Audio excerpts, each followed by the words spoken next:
Zinde is accused of beating his mother to death. He's also charged of possession of drugs after he was allegedly found in possession of crystal meth. Hope Zinde's body was found in the boot of her car days after she was killed. Hi guys, welcome back to my channel. Welcome back to Crime with Regina. Today we're going to be looking at the 2016 case of Hope Zinde and her son Mark Waruna Zinde. She worked for SABC. She worked for SAFM as a news anchor, and then she was granted the opportunity to cover the first Democratic elections in 1994, and she went to Durban. And that started her TV career. She was an anchor on Good Morning South Africa. She traveled with Madiba on some of his first trips as president to various countries like Mozambique. She was a board member of the SABC most recently. She was an executive at PRASA. Hope Zinde was a single mother of one. She has never been married, and she would always remark that she has turned down several marriage proposals from high-powered men. Because I know what I want, she said. Hope Zinde worked for the SABC for 15 years, from 1991 to 2006 as a broadcast journalist who mostly covered politics. Since 2000, she was a producer, presenter, and also a news anchor with Peter Ndoro for the 180 Degrees morning show. It was playing on the SABC and then discontinued on the channel and was only ran on MultiChoice's DSTV.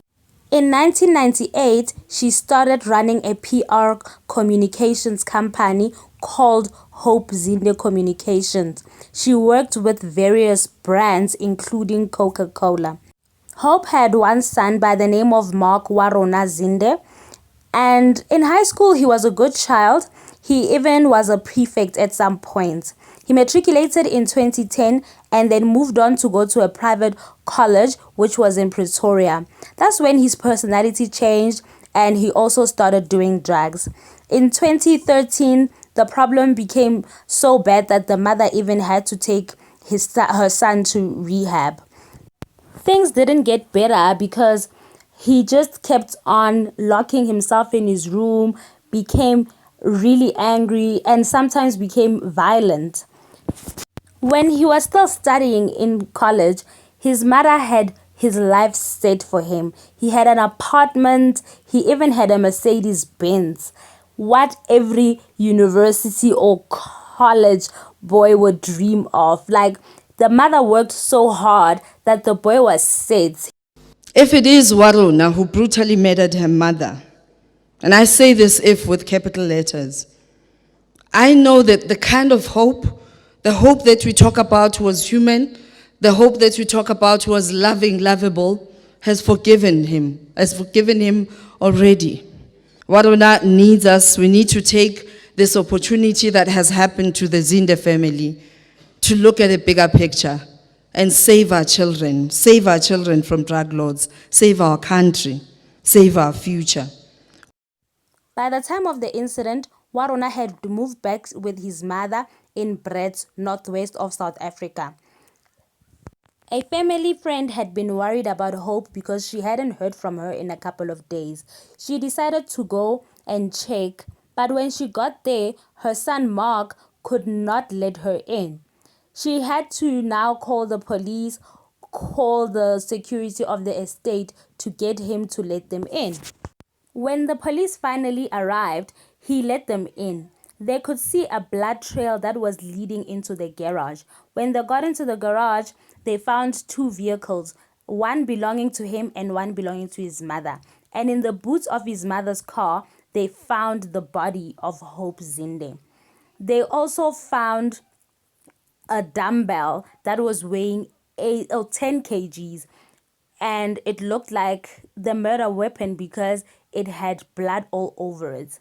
They had to take him in for questioning. Like, when I first heard this story, I just wondered what would possess your own child to brutally murder you and just shove you in your boot for days? I think what we said as a family, we said we need to support the young boy. Yeah, difficult as it is, this is not what we were expecting. Like any other family, you can't expect a thing of this nature happening, especially that she brought up this boy, she loved this boy. We don't think he was alone in this type of a thing.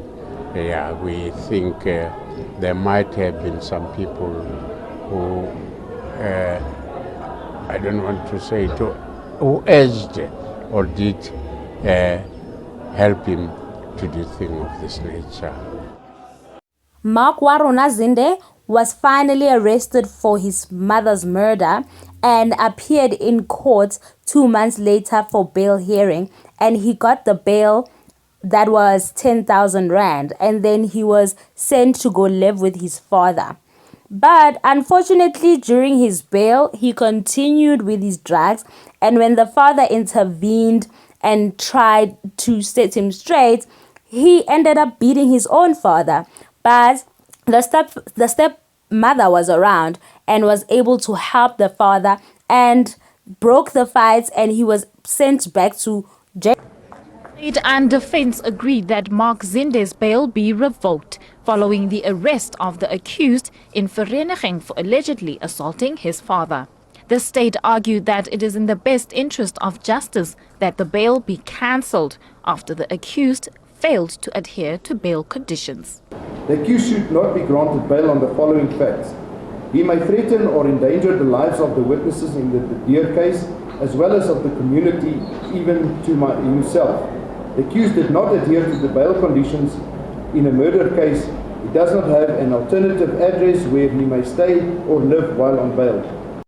When I hear the family members of Hope Zinde speak about her son amidst this whole murder situation, they are still in support of her son, and I think they just want to continue loving him the very way that the mother loved him. And I find it so sad because it must take up so much for you not to want to hold somebody accountable because you love them. Mr. Zinde's mental state is not good, he's not well, he's suffering from negative feature schizophrenia. He has to be referred back to Westkoppies. That application will be done on the 24th of January, as this court doesn't have jurisdiction to do that. The matter will resume on the 24th of January 2017 at the Brits Magistrate Court. 2 years after his mother's murder, Mark Warona Zinde was diagnosed with schizophrenia and was declared a state patient. When I'm looking through social media, 2021, I saw that Warona had been posting on social media. I guess he is out of the mental institution and living his best life. What Hope Zinde did was love her son, and unfortunately, that ended up killing her. May her precious soul rest in eternal peace. And that's all from me. Thank you very much for watching. Don't forget to comment, like, and subscribe.